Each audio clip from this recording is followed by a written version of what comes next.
Hi guys, good afternoon. So நம்ம சேனலை subscribe பண்ண மறந்துடாதீங்க. லைக் பண்ணுங்கள், ஷேர் பண்ணுங்கள், கமெண்ட்ஸ் பண்ணுங்கள். ஸோ இதயம் சீரியல் ரிவ்யூ பார்த்துடலாமா?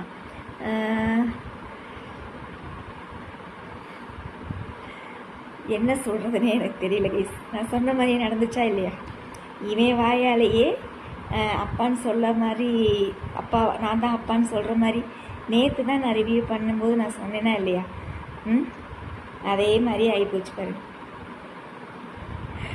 ஸோ என்ன நடக்குது, எபிசோடோடையே நம்ம ரிவ்யூ பண்ணிடலாம். ஸோ தமிழ் பாப்பா வந்து அங்கப்பிரதேசனம் பண்ணி விளக்கெல்லாம் போடுவாங்க இல்லையா? இங்கே வந்து சீரியஸ்னஸ்ஸாக காமிக்கிறாங்க ஆதித்யாவை. ஸோ அதுக்கப்புறம் வந்து என்ன நடக்குதுன்னா, டாக்டர் வந்து அவங்க அப்பா யார், கூட்டிகிட்டு வாங்க அவரை அப்படின்னு சொன்னோடனே பாரதி என்ன செய்ய முடியும், அவள் அழுதுகிட்டே தான் இருக்கிறா. அவளோட கேரக்டரே அழுகிற கேரக்டர்னு வச்சுக்கோங்க. நம்ம ஆதிக்கு வந்து தாங்க முடியல. அவன் வந்து ஒவ்வொரு கிரிட்டிக்கல் ஸ்டேஜாக வரும்போது அவனோட உயிருக்கு ஆபத்து அப்படின்னு சொல்லும்போது ஆதினால் தாங்க முடியலன்னு வச்சுக்கோங்களேன். ஸோ அங்கே வந்து சாமி வந்து நேரில் வந்து இந்த மாதிரி உனக்கு நீ என்ன வேணுனியோ அது நடக்கும், உனக்கு உங்கள் அப்பாவும் கிடப்பார், உன் தம்பியும் வந்து பொழைச்சிருவான் அப்படின்னு சொல்லிட்டு போயிடுமா. சொன்ன உடனே இங்கே வந்து என்ன நடக்குது, ஹாஸ்பிட்டலில் இந்த மாதிரி நான் தான் உன் அப்பா அப்படின்னு சொல்லிடுறாப்புல. புரியுதுங்களா? ஆதி வந்து நான் தான் உன் அப்பா அப்படின்னு சொல்லி அந்த பையனோட உயிரை காப்பாற்றுறதுக்காக பொய் சொல்லியிருக்காராமா. ஸோ என்ன நடக்குது, அந்த பையன் என்ன கேட்குறான், அந்த மயக்கத்தில் கூட நீங்கள் அங்கிள் தானே, ஆதி அங்கிள் தானே, நீங்கள் தான் எங்கள் அப்பாவா அப்படின்னு கேட்குறான் அந்த மயக்கத்தில் கூட. அப்போ கேட்ட உடனே ஆமாண்டா நான் தான் உங்கள் அப்பா அப்படின்னு சொல்லிட்டு அதுக்கப்புறம் நல்லா பேசுகிறாப்புல. பேசின உடனே வெளியில் வந்த பிறகு மித்ரா கிட்ட வந்து சாரி மித்ரா, நான் இந்த மாதிரி ஒரு முடிவு எடுத்ததுக்கு நான் ஆதித்யாவுக்கு வந்து நான் ஒரு முடிவு பண்ணிட்டேன். என்ன அப்படின்னா, நான் வந்து ஆதிக்கு வந்து ஆப்ரேஷன் முடிகிற வரைக்கும் நான் தான் அவனோட அப்பா அப்படின்னு சொல்லி போய் சொல்லி நடிக்க போகிறேன் அப்படின்னு சொல்லிட்டாப்புல. ஸோ இதுக்கு வந்து நீ என்ன நினைக்கிற மித்ரா அப்படின்னோடனே, எனக்கு உன் மேலே கோவம் தான், அது அதான் நடிக்கிற கழுதையாச்சே, சரியா நல்லாவே நடிக்கிற கழுதையாச்சுல. உடனே அவன் என்ன சொல்கிறா, நீ வந்து என்கிட்ட இப்படி கேட்குறது தான் எனக்கு இதாக இருக்குது, நீ அந்த பையனோட உயிரை காப்பாற்றுறதுக்கு தான் நீ போய் சொன்னீங்கிறது எனக்கு தெரியுது அப்படின்னு சொல்லி அவனுக்கு சாதகமாகவே பேசியே வந்து சோப்பு போட்டு அவனை நல்லா வாஷ் பண்ணி வச்சுருக்குறான். யார், மித்ரா. உடனே நம்ம பாரதி மேடம் கிட்ட வந்து மன்னிப்பு கேட்குறாப்புல. அதாவது சொல்லும்போது அங்கே சொல்லிட்டான், இவளோட பர்மிஷன் இல்லாமல் சொல்லிட்டா இல்லையா, அதனால் ஒரு மன்னிப்பு கேட்குறாப்புல. இந்த மாதிரி உங்களோட அனுமதி இல்லாமல் நான் ஆதிக்கு வந்து அப்பான்னு சொல்லிட்டேன், நீ மன்னிச்சிருங்க அப்படின்னோடனே அப்படியே கையெடுத்து மேடம் கும்பிட்றாங்க. இந்த மாதிரி என் குழந்தையோட உயிரை காப்பாற்றி கொடுத்ததுக்கு ரொம்ப நன்றிங்க சார் அப்படின்னு சொல்லி கையெடுத்து கும்பிட்றாப்புல. உடனே மித்ரா வந்துட்டு, இதெல்லாம் தானாக நடக்குதா இல்லை அதுவாக நான் இதாக பிளான் பண்ணி பண்ணுறாங்களா அப்படின்னு சொல்லி அவளுக்கே ஒரு இதாகிடுச்சு. இதெல்லாம் பத்தாது, நம்ம என்ன தான் பண்ணாலும் இவங்க 2 பேரும் நெருங்கி தான் வர்றாங்க, ஏதாவது பெருசாக பண்ணணும் அப்படின்னு சொல்லி பிளான் போட்டுட்ருக்கா. நீ என்ன பெருசாக பிளான் போட போகிறான்னு எனக்கு தெரியல.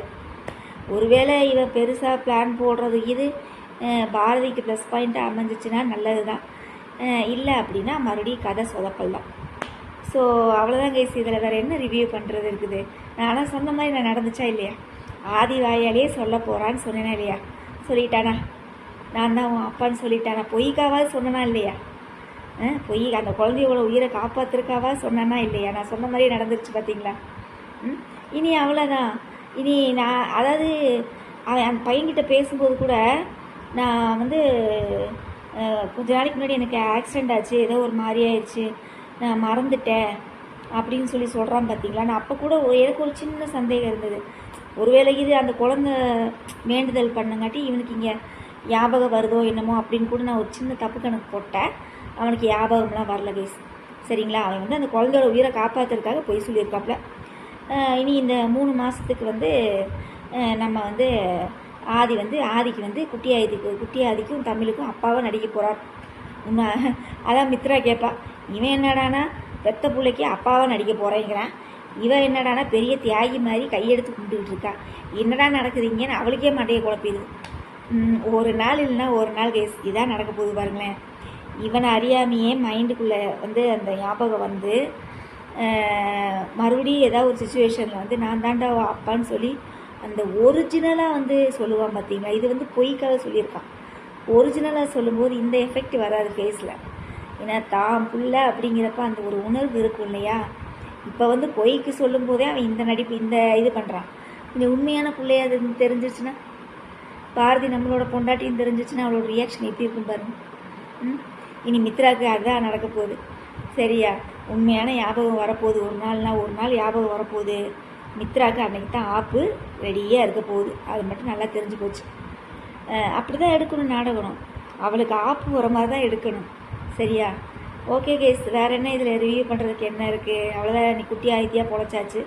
நீ நாளைக்கு எபிசோடில் என்ன நடக்க போகுதுன்னு தெரியல. வெயிட் பண்ணி பார்க்கலாம். ஏன்னா மித்ராக்கா வேறு ஏதோ பெருசாக பிளான் பண்ண போதாமா, என்னத்தை பெருசாக கிழிக்க போகுதுன்னு தெரியல. வெயிட் பண்ணி பார்க்கலாம். அப்புறம் வேறு என்ன, கார்த்திகை தீபம் அபிராமியை அவுட் பண்ணிட்டாங்க. நாடகத்துலேருந்தே வெளியே தோர்த்தி விட்டாங்க சாகிற மாதிரி. ஏன்னா அந்த அம்மா தான் சன் டிவி சீரியலில் நடிச்சிட்டு இருக்குதுல்ல. ஏதோ ஒரு சீரியலில் சன் டிவியில் கூட நடிச்சிட்டு இருக்குது. அதனால் கதையை முடிச்சு விட்டாங்களாட்டு இருக்குது. அதுக்கப்புறம் வேறு என்ன, இனி ரேவதி அக்காவுக்கு உண்மை தெரிஞ்சு சேருவாளா சேர மாட்டாளா ஒன்றும் ஓரளவும் தெரியல. கார்த்திகை தீபம் நல்லா போயிட்டு இருந்துச்சு. இடையில ஒரு ட்விஸ்ட்டை பண்ணி விட்டாங்க, நல்லாவே இல்லை. அதுக்கப்புறம் வேறு என்ன சீரியல், வீரா சீரியல் அப்படியே போயிட்டுருக்கு. அது ஒரு காமெடியாக போயிட்டுருக்குதுன்னு வச்சுக்கோங்களேன்.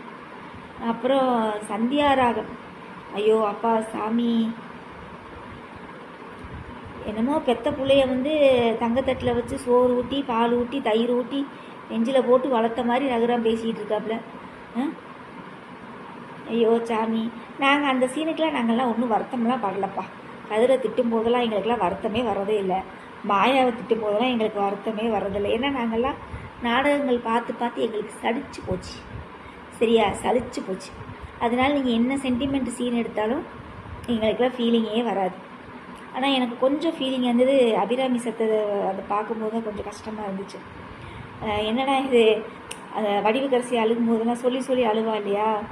இந்த மாதிரி இவங்க அண்ணன் வந்திருக்கான் பாரு, எந்திரிச்சு பாரு, 2 குடும்பம் ஒன்றா சேருது இருந்து பார்க்கணும்னு நினச்சே இல்லை.